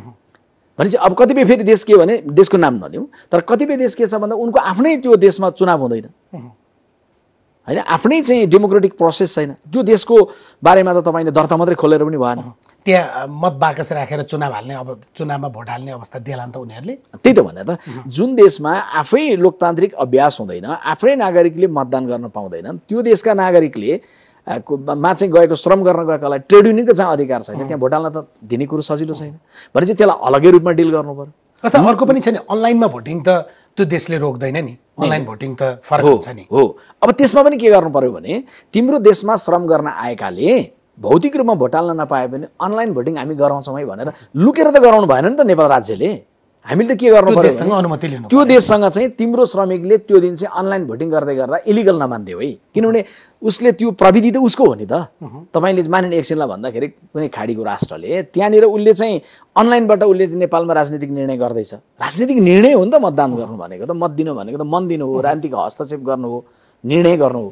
झन् त्यो देश पनि मिलाउनु पर्ला। उनीहरूले त्यो मानेनन् भने त्यो कुरालाई त्यसलाई अझ स्पष्ट हुने गरी भनौँ, तपाईँहरूले माग गरेको चाहिँ दुईवटा, हामी नेपाली विदेशमा रहने नेपाललाई छुट्याउँ, जसले नागरिकता त्यागिसके उनीहरूको कुरा भएन, जसको नागरिकता छ उनीहरूको विषय तपाईँले माग गरिरहनु भएको छ। नागरिकता हुनेहरूको मतदाता सूचीमा नाम समावेश गर्ने एउटा पाटो, त्यसको लागि त्यहीँ भएर गराइदिए पनि गर्थ्यौ, अनलाइनमा गर्दै पनि अनलाइनबाटै मिल्छ, तर त्यो गर्दै गरिसके पछाडि मत हाल्ने अधिकारको सन्दर्भमा भौतिक रूपमा मत बाकस त्यहीँ राख्न मिल्छ, त्यो चाहिँ समानुपातिकलाई, होइन? प्रत्यक्षको सजिलो छैन। 165 वडा, 330 वडा, 6743 वडा वडाको भोट गराउन सजिलो छैन। त्यसमा समानुपातिकलाई मात्रै सुरुमा कम्तीमा समानुपातिकबाट सुरु त गरेर हेरौँ। मत बाकस राख्ने भए राख, होइन भने अनलाइन भने नि गरिदेऊ। अब अनलाइन पनि तपाईँले माग गर्दै गर्दा तपाईँलाई मैले फेरि प्रश्न गर्नुपर्ने हुन्छ क्या। तपाईँ विदेशमा हुने नेपालीका लागि काङ्ग्रेस महामन्त्री निर्वाचन आयोगमा गएर अनलाइनमा भोटिङ गरे पनि हुन्छ, समानुपातिकमा सम्भव छ भन्नुहुन्छ, तर तपाईँ त्यही निर्वाचन आयोगलाई गएर हामी अब कम्तीमा पनि एउटा महानगरपालिकाको मतगणना गर्न कति दिन लाग्दो रहेछ थाहा पाउनुभयो? 25 दिन, होइन 21 दिन। त्यो उम्मेदवारै थाकिसक्छ क्या। हामी अब विद्युतीय प्रणालीको भोटिङ गरौँ चाहिँ किन भन्नुहुन्न तपाईँहरू? नै हामीले भन्दै गर्दाखेरि तपाईँले विदेशको सन्दर्भको मात्रै भनेकोलाई गाँच्नुभयो, मैले त्यही भने होइन। त्यहाँ हामीले प्रविधि अडप्ट गर्न तपाईँ तयार भइरहनु भएको छ? नै हामीले भन्दै गर्दाको पुरै सुनिदिनु न। जस्तो हिजो हामीले भन्दै गर्दा के पनि भन्यौँ भन्दाखेरि भने नेपालभित्रै पनि नामावली दर्तामा क्राउड भइरहेछ, काठमाडौँको नागरिकसँगै देशभरिको थपिँदै गर्दा काठमाडौँले समस्या भयो, या काठमाडौँको भिडमा पर्दा अरूलाई समस्या भयो, त्यसलाई पनि सेपरेट गर्नुहोस्, त्यो पनि भनेका छौँ हामीले। तपाईँको चाहिँ निर्वाचनमा अब क्रमशः जाँदै गर्दाखेरि भोटिङ मेसिनहरूको प्रयोग गर्ने कुराले कसरी सजिलो हुन्छ नागरिकलाई भन्ने विषयमा थोरै छलफल त्यो पनि गरेका छौँ। त्यसमा अलग्गै फेरि हामी अलग्गै बस्दैछौँ। सँगैमा हामीले के भनेको छ भने आचार संहितालाई अझै कसरी व्यवस्थित गरेर अझै खर्च न्यून गर्न सकिन्छ, हामीले त्यो बारेमा पनि छलफल गरेका छौँ। तर हिजो जाँदै गर्दाको प्रधान विषय के थियो भन्दा अरू विषय ओझेलमा के पर्यो भने विदेशमा रहेका नेपाली नागरिकहरूले पनि मताधिकार प्राप्त गर्नलाई सम्मानित सर्वोच्च अदालतले 2-2.5 वर्ष अगाडि सरकारको नाममा निर्वाचन आयोगको नाममा आदेश गरेको छ। तपाईँहरू कानुन के बनाउँदै हुनुहुन्छ, तपाईँहरू यसलाई प्रक्रिया कसरी बढाउँदै हुनुहुन्छ भनेर प्रमुख निर्वाचन आयुक्तलाई मंगलबारका दिन, सोमबारका दिन सम्मान्य प्रधानमन्त्रीलाई हामी दुईटै महामन्त्री उहाँहरू दुवैको जवाफले चाहिँ अब विदेशमा रहने तर नेपालमा मत हाल्न पाउने र 100 प्रश्न हेरिरहनु भएको नेपालीले चाहिँ उत्साह भर्न पाउनु भयो। अब यो विषयले घनीभूत रूपले प्रवेश पायो, उहाँहरूले सोच्नुपर्छ। यो विषय उहाँहरूको विषय मात्रै होइन, उहाँहरूको भोटलाई गाँच्ने भन्ने मात्रै होइन। हाम्रो यसमा दुईटै महामन्त्री जाँदै गर्दा साझा रूपमा हामीले भनेको भनाइ नै के छ भने यो भोट गाँच्ने कुरो मात्रै होइन, यो भावनालाई गाँच्ने कुरा हो। नेपाल बाहिर पनि एउटा नेपाल छ जोसँग भूगोल छैन, भावना छ। त्यो नेपाललाई नेपालको समुन्नतिमा गाँच्दै गर्दाखेरि रेमिटेन्स भनिरहने, नोट भनिरहने, त्यो भोट गाँसेर उहाँहरूको अपनत्वलाई गाँसौँ, अधिकार हो उहाँको, त्यो अधिकार हो। त्यसका लागि सम्भव छ, प्रविधिको समय छ, प्रविधिको समयमा प्रविधिको प्रयोग मार्फत पनि जाउँ, कुनै ठाउँमा तपाईँको भौतिक रूपमा गर्न सकिन्छ। तर मेरो प्रश्न तपाईँले फरक रूपमा भयो नि जवाफ दिनै पर्ने चाहिँ यही कार्यक्रमको त्यही हटसिटमा आएर बसेर प्रमुख निर्वाचन आयुक्तले भन्नुभएको कुरा के हो भने भारत त्यहाँको सरकारले खास गरी निर्वाचन आयोगले 50% टेक्निकल सपोर्ट हामी गर्छौँ, तपाईँहरू विद्युतीय प्रणालीमा जानुहुन्छ भनेर भनेको छ। हाम्रो सरकारले यसमा निर्णय गरिदिएन, कम्तीमा पनि सङ्घीय र प्रादेशिक चुनावमा गर्न पाए हुन्थ्यो भनेर उहाँले भावना तर बडो धेरै दयापूर्ण तरिकाले राख्नु भएको थियो। क्या हामी किन त्यहाँ जान सक्दैनौँ, त्यो प्रविधिमा हामी किन पुग्न सक्दैनौँ, तपाईँहरू जस्ता युवा किन भन्नुहुन्न त्यो कुरा? नै अहिले योभन्दा 2 प्रश्न अगाडि नै मैले हिजो प्रमुख निर्वाचन आयुक्तसँग संवाद गर्दाखेरि भोटिङ मेसिनको सन्दर्भमा निर्वाचन आयोगको तदारुकता होस् भन्ने बारेमा त हामीले भनिसक्यौँ। त्यसको लागि सरकारले निर्णय नगरी हुँदैन। नै सरकारले निर्णय गर्ने भन्दै गर्दा सरकारको निर्णय भनेको मलाई लाग्छ त्यसमा दोस्रो हो। सरकारले त्यसमा गर्ने के हो? सरकारले त्यसको लागि त बजेटिङको कुरा न हो, बजेटिङ पनि गरिदिनु पर्यो, सर्वदलीय सहमतिका लागि पनि सर्वदलीय सहमतिको लागि त निमन्त्रण गर्ने कसले? निर्वाचन आयोगले हो नि। निर्वाचन गराउने निर्वाचन आयोगले हो। उसले भौतिक रूपमा गराउँदै गर्दाखेरि ब्यालेट म्यानुअली गराउँछ, ब्यालेट लिएर गराउँछ या भोटिङ सिस्टम प्रयोग गर्न चाहन्छ भन्ने कुराको प्रस्ताव त निर्वाचन आयोगको हुने हो नि। जहाँ निर्वाचन आयोगतर्फ सरकारले देखाउने, सरकारतर्फ निर्वाचन आयोगले देखाउनुहुन्न। हामीले उहाँहरू दुईटातर्फ भन्दा हामी दलहरू पनि यसमा सहमत भएर जानुपर्छ। त्यसको लागि निर्वाचन आयोगले सक्रियता बढाओस्, पहल बढाओस्। नेपाली कांग्रेस पार्टीको तर्फबाट प्रविधि मार्फतबाट निर्वाचनको कुरालाई लिएर जाने कुरामा हामी सम्पूर्ण रूपले तयार छौँ। अब चुनावमा आउँ। स्थानीय चुनाव त गजबसित जित्नुभयो, गठबन्धनको काँधमा टेकेर। तपाईँहरूले चाहिँ काङ्ग्रेसले सबभन्दा धेरै बेइमान गर्यो, त्यस पछाडि माओवादी केन्द्रले बेइमान गर्यो भन्ने गठबन्धनभित्रकै दलहरूको पक्षहरूको आरोप पनि रह्यो। यो चुनावको गठबन्धन तपाईँहरूलाई चाहिँ फाइदा भयो होइन?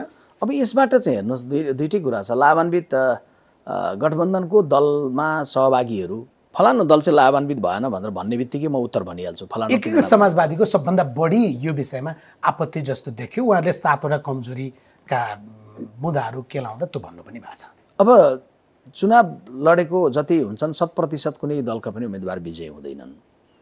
मात्रात्मक रूपमा कम बेसीको कुरा हो। धेरै अगाडिदेखि चुनाव चिन्ह स्थापित भएको, धेरै अगाडिदेखि नाम स्थापित भएको दलको जे प्रकारको अवस्था हुन्छ, भर्खर खुलेको दलले त्यही रूपमा प्राप्त गर्नु पर्थ्यो भन्यो भने त्यो गलत हुन्छ। हारेको भूगोललाई मात्रै हेरिराख्यो भने काठमाडौँ प्रमुख हारियो भन्यो भने हामीले पनि प्रमुख त हारेकै छौँ होइन। तर जितेको भूगोललाई चाहिँ हेर्ने कि नहेर्ने? हेटौँडामा हामीले उपप्रमुख जित्दै गर्दा उहाँहरूले पनि त प्रमुख जित्नु भएको छ। एकीकृत समाजवादीको पहिलोपटक प्रस्तुति हुँदा प्रमुख जित्नु भएको छ। पोखरामा हामीले हार्यौँ नि त, हामीले उहाँहरूलाई दोष लगाउने त? हामीले त हार्यौँ त उपप्रमुख। तर हाम्रै काँधमा अथवा हाम्रै साथमा सँगसँगै सहयात्रा गरेर फेरि समाजवादीको प्रमुख पनि बन्नु भएको छ। त्यस कारणले के अरे चाहिँ जितेको जति चाहिँ एक्लै जितेको जस्तो पार्नु पनि हुँदैन। र जो गुमेको छ, गुमेको कुरा चाहिँ गठबन्धनका अरू सहयात्रीलाई दोष लाउनु पनि हुँदैन। नेपाली काङ्ग्रेस पार्टी अहिले पहिलो दल बन्दै गर्दा दुईटै कुराले भएको छ। नेपाली काङ्ग्रेस पार्टीले 400+ स्थानमा लड्दै गर्दाखेरि 200+ स्थान हामीले एक्लै लडेर जितेका पनि छौँ होइन, तालमेल गरेर जितेका पनि छौँ होइन। तपाईँ यही उपत्यकाको कीर्तिपुरमा त कुनै तालमेल थिएन त। काङ्ग्रेसले इतिहास निर्माण गर्यो बहुमतका साथ, प्रमुख र उपप्रमुखका साथ। पूर्वको इलाममा होइन तपाईँको चाहिँ 49 सालपछि एकैचोटि 30 वर्षपछि प्रमुख उपप्रमुख सहित जित्यो, तालमेल त थिएन त। तालमेलकै कारणले नै मात्रै विजयी भएको हो भन्ने खालको कुरा राख्यो, त्यो पनि गलत हुन्छ। तर तालमेलका साथ भएको विजयलाई पनि बिर्सिराखेर हामीले एक्लै लडेर मात्रै जितेको भन्यो भने पनि गलत हुन्छ। त्यसकारण अहिले यो विजयलाई चाहिँ कसरी हेर्नुपर्छ भन्दा यसबाट लिने शिक्षाहरू छन्। यसले हामीलाई केही झकझकाएको छ, केही ऐना देखाएको छ, दलहरूको रूपान्तरणको बारेमा देखाएको छ, टिकट वितरणको पद्धतिको बारेमा देखाएको छ, पार्टी पङ्क्ति परिचालित हुँदै गर्दाखेरि फिल गर्नुपर्ने अपनत्वको सन्दर्भमा केही प्रश्नहरू उठाएको छ। यी समग्र कुरालाई चाहिँ गहिरोसँग समीक्षा गरेर तीन चारवटा बुँदामा अलिकति कुरा गरौँ न त। जस्तै तपाईँले भने गठबन्धनबाट तपाईँले प्राप्त गरेको सकारात्मक सन्देश निर्वाचन जित्नु बाहेक के हो? अब निर्वाचन जित्ने भनेको त देखिएको परिणाम हो, तर त्यसले सँगैमा के गर्यो भन्दाखेरि भने मुलुक एउटा चाहिँ 5 वर्षसम्मलाई बनाएको पार्लियामेन्टलाई पनि 5 वर्षसम्म अभ्यास नगरेर कोरोनाको बेला मान्छे मरिरहेकोलाई चुनाव गराउन गइरहेको कुरालाई त रोकेर त देशले उपलब्धि प्राप्त गरेकै हो नि त। कम्तीबाट स्थिर रूपमा चाहिँ 5 इयर्स त कम्ती पार्लियामेन्टले काम गर्ने अवस्था बन्यो नि त। यो गठबन्धनकै कारण भयो नि त होइन।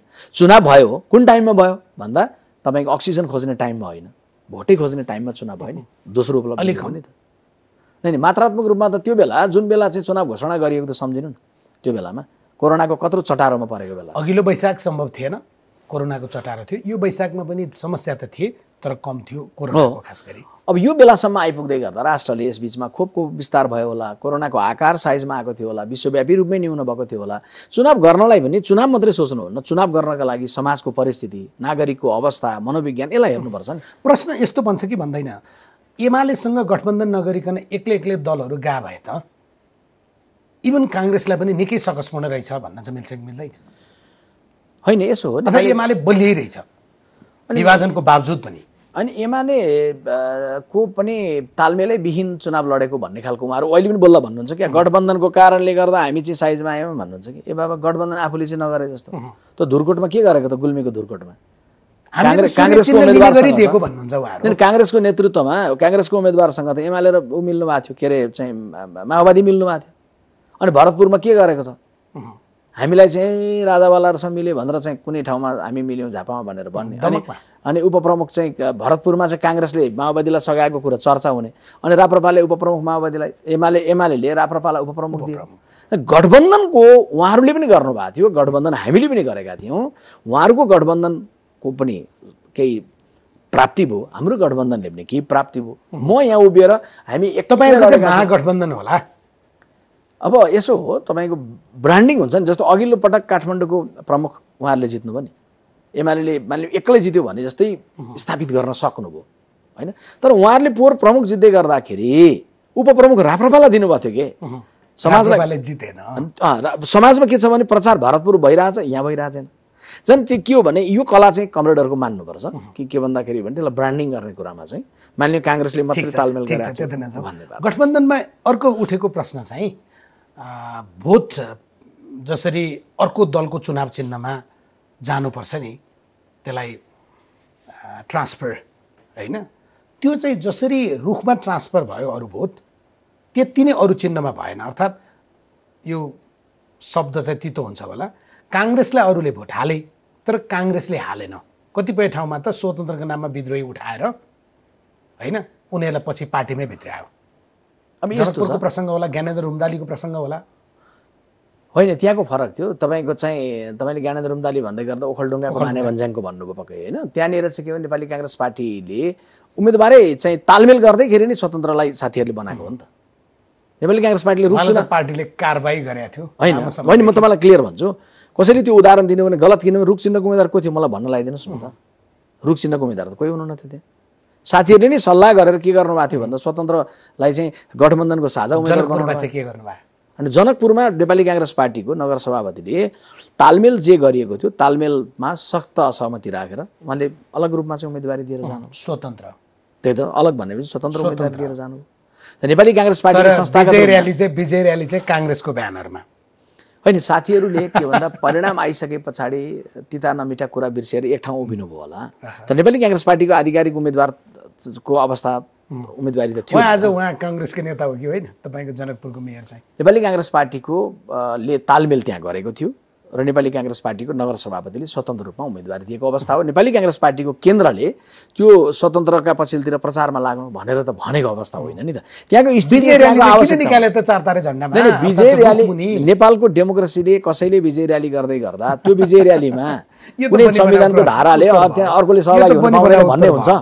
विजय र्यालीमा सँगै अर्को तपाईले चुनावको ट्रेन्डको कुरा गर्नुभएको थियो, उम्मेदवारको ट्रेन्ड पनि मतको ट्रेन्ड पनि अलिकति कुरा गरौँ त। अब यसमा के छ भने एउटा के प्रवृत्ति चाहिँ गलत रूपमा देखिएको छ भन्दाखेरि भने विश्वप्रकाश शर्माले केन्द्रको चुनावमा हार्ने अनि विश्वप्रकाश शर्मालाई प्रदेशमा लड्न मन लाग्ने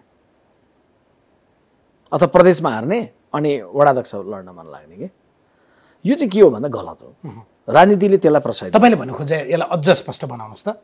जस्तै कतिपय त के पनि देखियो भने प्रदेशमा सांसद थिए, उनीहरू स्थानीय पालिकामा गएर लडे, चुनाव जिते या हारे पनि होइन। जस्तै तपाईँकै जिल्ला झापाको मेचीनगरमा एमाले प्रदेश सदस्यलाई राजीनामा पार्टिकुलर कुनै ठाउँमा जान चाहन्न होइन। तर के हो भने कतिपय ठाउँमा हार्नु पनि भएको छ। अनि मैले के भने यसलाई मात्रै के भन्न खोजेको भने 3वटा तह छ, स्थानीय, प्रदेश र केन्द्र। तपाईँको पार्टीले तपाईँलाई भरोसा गरेर एउटा तहको उम्मेदवार बनाउँछ र जनताले तपाईँलाई जित्ने गरी मत दिए ठिक छ। तपाईँले 5 वर्ष जितेको मतका प्रतिको जिम्मेवार भएर बजेट बनाउनदेखि सबै काममा लाग्नुपर्छ पर्दैन। 1 जित्ने गरी मत दिएनन्, कम दिए नि त। कम दिए पनि तपाईँलाई 5 वर्षलाई अनुबन्धित गरे। अनुबन्धित केमा गरे भन्दा तपाईँलाई त्यो काममा गरे होइन। त्यसैले के हो भन्दाखेरि भने विश्वप्रकाश शर्मालाई अहिले मन लाग्ला कि म झापा 1बाट चुनाव जितेर आएँ भने प्रधानमन्त्री अहिले बन्दिनँ मान्यो मलाई लाग्यो। तर प्रदेश 1 को सांसद निर्वाचित भएर आएँ भने त म मुख्यमन्त्री बन्छु, प्रधानमन्त्री त पक्कै नबनाउँला मुख्यमन्त्री बन्छु भने मैले त्यहाँ तल जान चाहेँ भने मेरो आकाङ्क्षालाई त ठिकै हुन्छ। तर सुसंस्कृत कुरालाई चाहिँ त्यति ठिक हुँदैन, किनभने त्यहाँ अर्को साथीको भाग खसिन्छ भन्ने कुरालाई मैले केन्द्रको व्यवस्थापन नेतृत्वको विकास पनि त रोक्यो हो। झन् के हो भन्दा अगाडि जाँदै गरेको मान्छेले अगाडि नै गएर चाहिँ तपाईँको चाहिँ अरूको अवसरलाई असर पर्न दिनु भएन। कुनै भूगोल के हुन्छ भने त्यही राजनीतिक भूगोलभित्र वर्षौँ वर्ष राजनीति गरेका कैयौँ नेताहरू जीवनमा एक पटक पनि टिकट नपाइकन चाहिँ 4 तारे झन्डा ओढेर जीवन विसर्जन हुन्छ। अनि कसैले चाहिँ त्यही भूगोलमा केन्द्रमा पनि प्रदेशमा पनि नगरमा पनि पाइरहेको त्यो कुरा चाहिँ के भने उम्मेदवार बन्न चाहने आकाङ्क्षा राख्नेले पनि गर्ने कुरो गलत हो। त्यसलाई प्रश्रय दिने कुरा हामीले पनि गलत दिनेले चाहिँ किन दिन्छ त्यही त प्रवृत्ति किन भन्दैन। त्यही भनेको मैले कि हामीले पनि दिउँ कुनै ठाउँ भने हामीले पनि गलत गर्यौँ। किनभने अवसर फरक फरक मानिसलाई फरक फरक ठाउँहरूमा दिनुपर्छ भन्ने कुरोलाई हामीले केन्द्रमा राख्नुपर्छ। अर्को तल पार्टी पङ्क्तिमा पनि कस्तो खालको मनोविज्ञान भयो भन्दाखेरि भने अब मैले अघिल्लो पटक वार्डमा टिकट पाएको थिएँ वडा सदस्य, यसपालि वडाध्यक्ष खोजेको थिएँ। वडा सदस्य पाएँ, पार्टीले दिएको थियो, म उम्मेदवार भएँ, बिर्सिथेँ।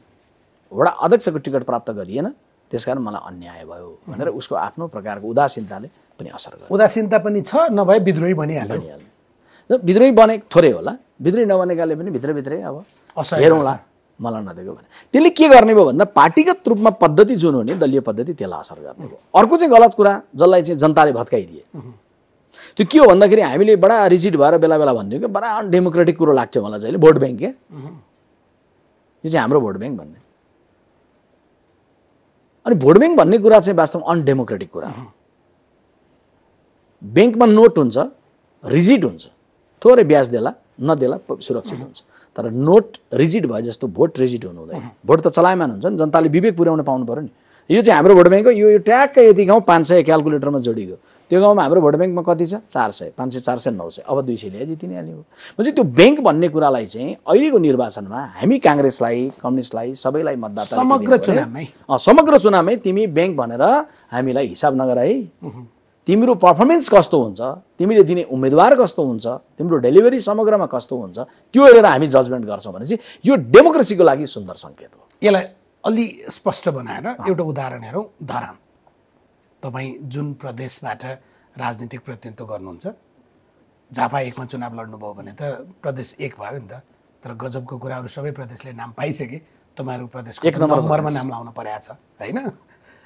धरान भन्ने ठाउँमा धेरै लामो समय तपाईँहरूले नै भनिदिने गरेको त्यो कम्युनिस्टको गढ हो अथवा कम्युनिस्टहरूले अहिले तपाईँले भनेको थिए हाम्रो त त्यो त लाल किल्ला हो जहाँ उपनिर्वाचन हुँदा स्थानीय तहमा माओवादी केन्द्र र एमाले गठबन्धन गर्दा पनि कङ्ग्रेसले जित्यो तर अहिलेको चुनावमा न कङ्ग्रेसले आफ्नो भोट ब्याङ्क भन्न पायो न कम्युनिस्टहरूले हाम्रो लाल किल्ला हो भन्न पाए एकजना स्वतन्त्र हर्कराज राईले त्यहाँ आएर बाजी मारिदिनु भयो यसको सङ्केत के हो यसैलाई नि तपाईँको मैले भने चाहे त्यहाँको होस् चाहे काठमाडौँमा बालेन होइन खास गरी स्वतन्त्रमा यी दुईटालाई भनौँ गोपाल हमाल पनि स्वतन्त्रै हुनुहुन्थ्यो अहिले त काङ्ग्रेसतिर गठबन्धनतिर प्रवेश नै अलिकति अगाडि उहाँ चाहिँ विवेकशीलमा हुनुहुन्थ्यो होइन अहिले भोट त तपाईँहरूलाई दिनु पर्यो ठिक छ त्यो पनि त त्यो त चलायमान त हुन पाउनु पर्यो नि तल मतदाता रहनु भयो यतिको रहनु भएन तर यी दुईटा स्वतन्त्रको जुन हो त्यसलाई चाहिँ के कसरी हेर्नुपर्छ भने यो डेमोक्रेसीमा यो सम्भव छ कि कुनै नागरिकले म दलको उम्मेदवारलाई मत दिन्छु भन्न पाउने या दलको उम्मेदवार बन्न पाउने अर्कोतर्फ म दलको उम्मेदवारलाई दिन्न यो पटक म स्वतन्त्रलाई दिन्छु भन्ने या दलको उम्मेदवारभन्दा बाहिरबाट पनि विवेक व्यक्त गर्न पाउने यसलाई तपाईँको चाहिँ के अरे नकारात्मक रूपमा लिनुहुन्न यद्यपि दलीय व्यवस्थामा के हो भन्दाखेरि भने दलहरूले नै समग्रतामा एउटा चाहिँ परियोजना हुन्छ दृष्टिकोण हुन्छ धेरै कुराहरू हुन्छन् दलको ठुलो संरचना हुन्छ तर त्यसो हुँदै गर्दाखेरि स्वतन्त्रले जित्दै गर्दाखेरि पनि फेरि दलहरूलाई करेक्सनको लागि चाहिँ त्यसले दबाब हुन्छ जस्तो काठमाडौँको मतदाताले ठिक छ नेपाली काङ्ग्रेस पार्टी हामी हार्यौँ हामीले तत्काल उहाँलाई बधाई पनि दियौँ र हामीले शुभकामना साथ दिन्छौँ पनि भनेका छौँ बधाई र शुभकामना त दिनुभयो तर तपाईँका वडा अध्यक्षहरू बहुमत छन् कार्यपालिकामा पनि तपाईँहरूको बहुमत छ हाम्रो चाहिने जति सहयोग गर्नु भएन होइन स्वाभाविक रूपमा के छ भने राम्रो काममा सहयोग गरेर जाने हाम्रो वडा अध्यक्षहरूले सहयोग पनि गर्नुहुन्छ पार्टीको त्यसमा शुभेच्छा पनि उहाँलाई छ प्रधानमन्त्रीलाई पनि उहाँले भेट्नु भएको छ प्रतिपक्षी नेता पनि भेट्नु भएको छ जननिर्वाचित भइसकेको वडाध्यक्ष भन्नुहोस् या मेयर भन्नुहोस् देशैभरिका 753 जो जहाँ जित्नु भएको छ जुनसुकै दलको ती हरेकलाई सघाएर जाने हाम्रो कर्तव्य बन्छ एउटा कुरो तर काठमाडौँको मतको सन्देश एउटा के छ भने हामी हार्दै गर्दा पनि एउटा सकारात्मक सन्देश छ नि त दुईटा सन्देश राम्रो छ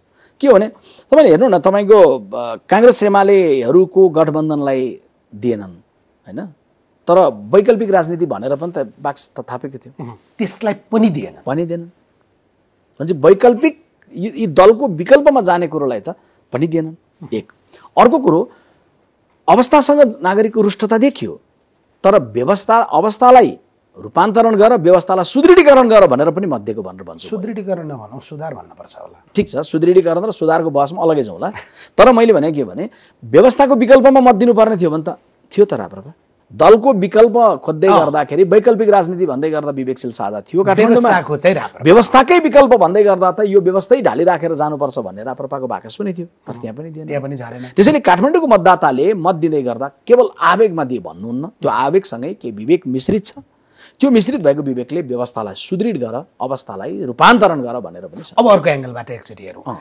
राप्रपालाई दिँदा पनि त्यो दल हो विवेकशीललाई दिँदा पनि त्यो वैकल्पिक दल भने पनि त्यो दल हो काङ्ग्रेस एमाले माओवादीलाई दिनु नै छैन स्वतन्त्र बालेन्द्र शाहलाई या हर्कराज राईलाई दिनु भने चाहिँ अर्थात् 450 जो जितेका छन् उनलाई दिनु भने चाहिँ दलप्रतिको चाहिँ वितृष्णा हो कि दलीय पद्धतिको अन्त्य गर्ने भन्ने होइन त्यो यो पद्धतिभित्र अहिले हेर्नु न तपाईँले हेर्नुहोस् अब दलीय सिन्डिकेट पद्धति अहिले कस्तो छ भन्नुहुन्छ भने दलहरू सबै खराब भनेर जति भन्दै गर्दा पनि फेरि प्रतिस्पर्धा गर्नलाई नयाँ नयाँ जाँगर ल्याउँदै गर्दा दल खोलेर साथीहरू आउने हो नि त त्यसलाई शुभकामना दिनुपर्छ के लोकतन्त्र भनेको त दलहरू मौका पाउनु भएको दलहरू होइन दलहरू नयाँ खुल्दै आउँदै गर्दाखेरि त स्वागत गर्नुपर्छ नि दलहरू त लोकतन्त्रमा गए जनताले चाहिँ मत दिएर दलको संख्या थपिने कुरा हो कि दलहरू सुध्रिएर जनमैत्री हुने कुरा हो नि त दुईटै कुरा हो जनमुखी हुने कुरा होइन कसैले के भन्न सक्छ भने जस्तो मैले के बुझ्छु भन्दाखेरि स्वतन्त्रले मत पाउँदै गर्दा विश्वप्रकाश तिम्रो काङ्ग्रेस पुरानो पाएको दल छ यसलाई अलि युवा मन्त्री बनाऊ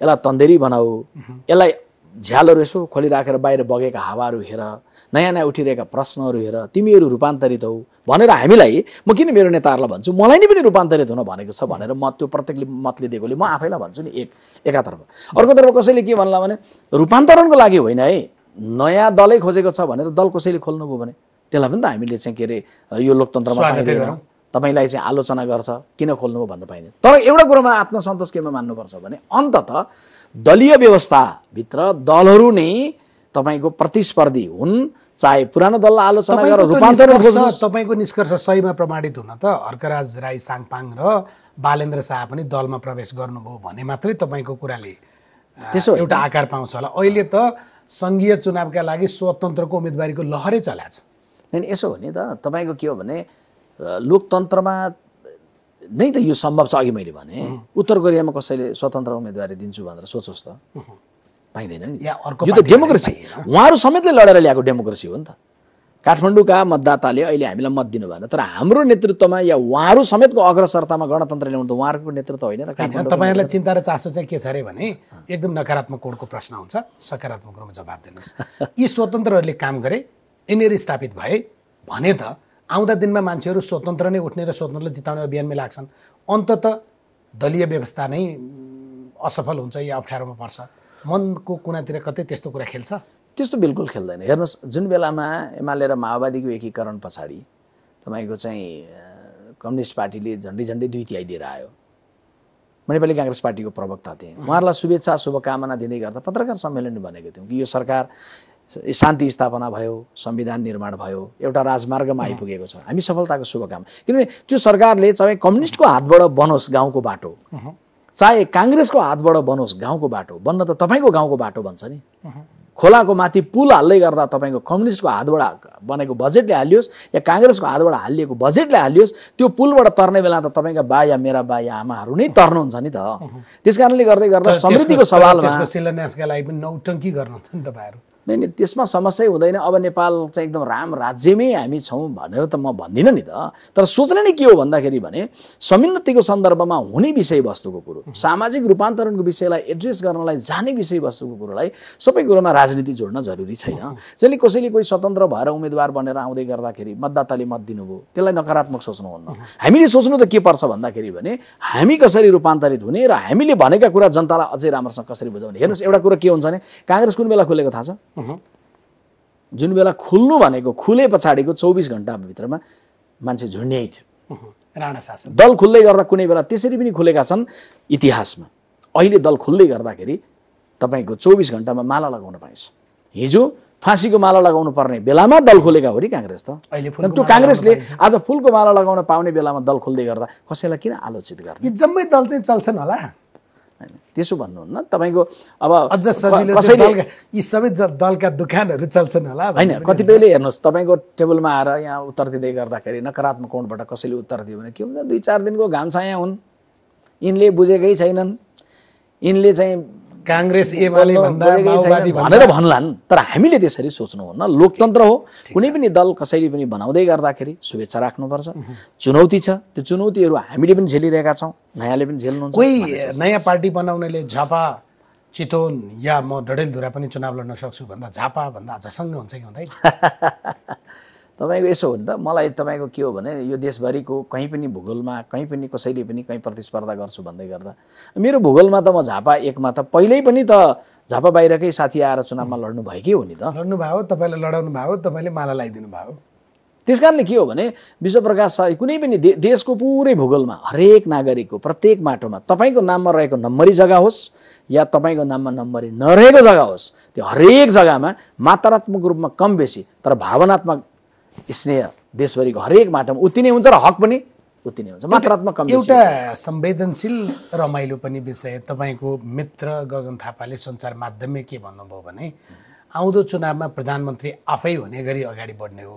अब कम्तीमा पनि हाम्रा भएका वृद्ध भत्ता खानुपर्ने नेताहरूलाई होइन भनेको उमेरका हिसाबले भने होला, त्यो ऊर्जा त उहाँहरूको पनि हुन्छ र 68 कटेका हाम्रा बुवा आमाहरूलाई हामी अनादर गर्न सक्दैनौँ होइन।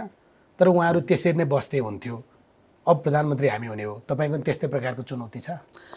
अब अहिले के भन्दा कि उहाँलाई नै छोडिदिनुहुन्छ त प्रधानमन्त्री हुने कुरा? म त हार्दिकतापूर्वक छोड्छु।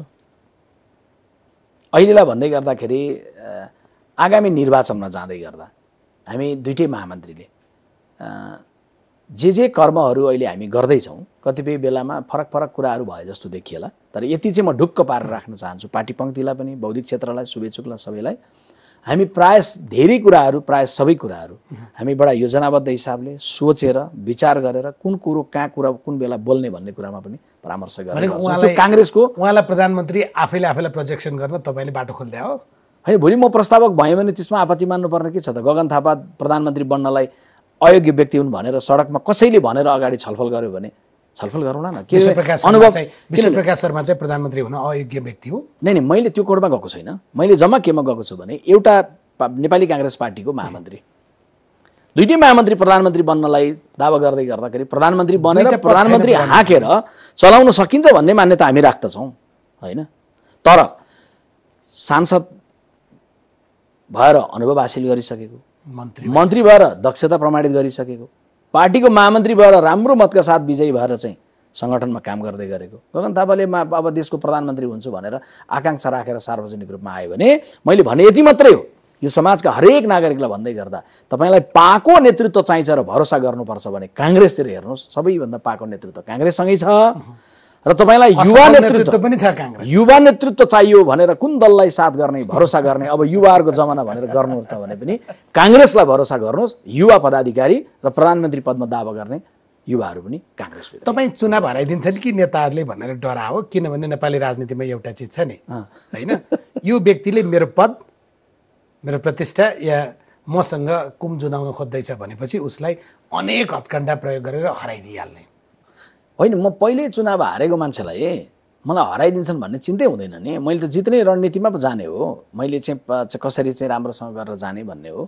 जाने के हो भने मैले चाहिँ ठिक समयमा ठिक कुरा बोल्नुपर्छ। पहिला तपाईँले नि पहिला मलाई अन्तर्वार्ता लिँदै गर्दा प्रवक्ता भएको बेला तपाईँ अब के बन्नुहुन्छ यसपछि महामन्त्री हो भन्दा म के भन्थेँ भन्दा ठिक समयमा म भन्छु भन्थेँ, महामन्त्री होला भनेर तपाईँ दोहोऱ्याएर सोध्नुभएको भन्नुहुन्छ, तपाईँले महामन्त्री नै होला भन्नुहुन्थ्यो होइन।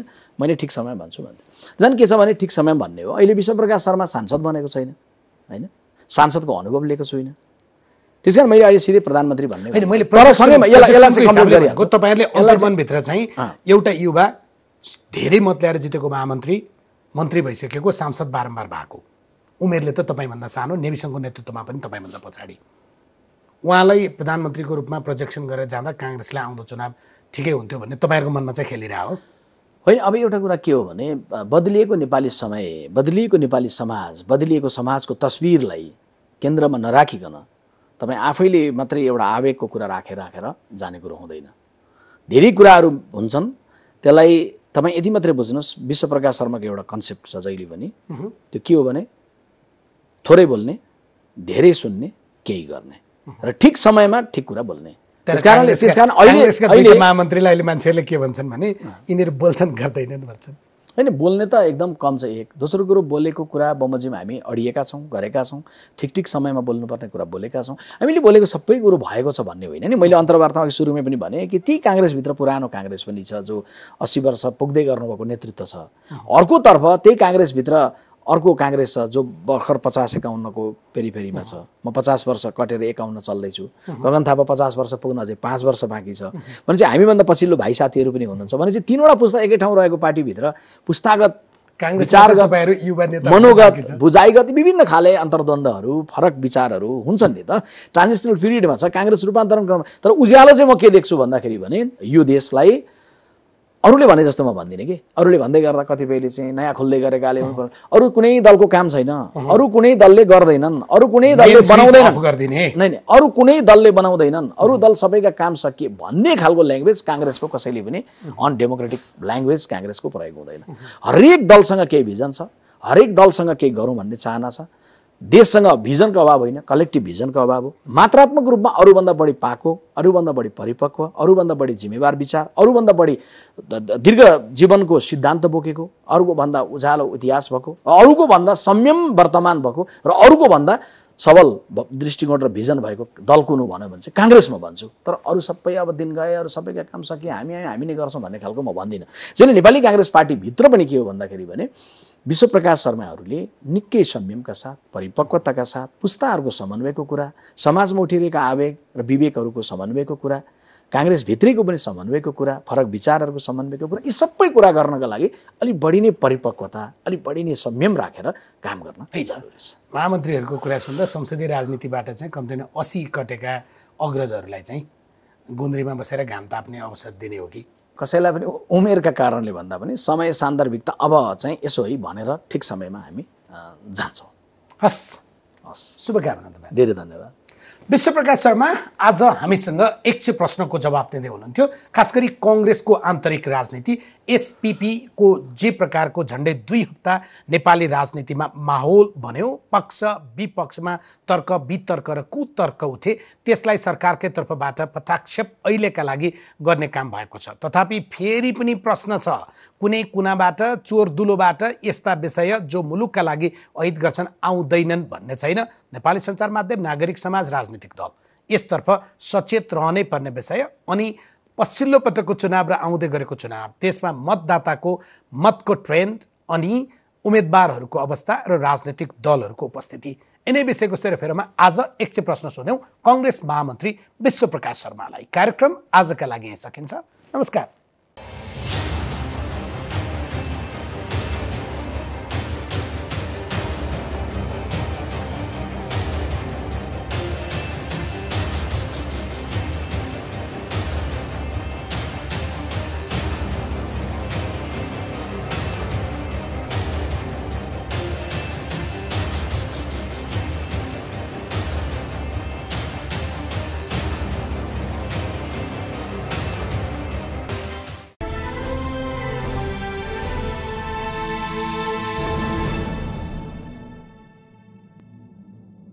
हिमाल स्टिल प्रेजेन्ट्स यक्ष प्रश्न।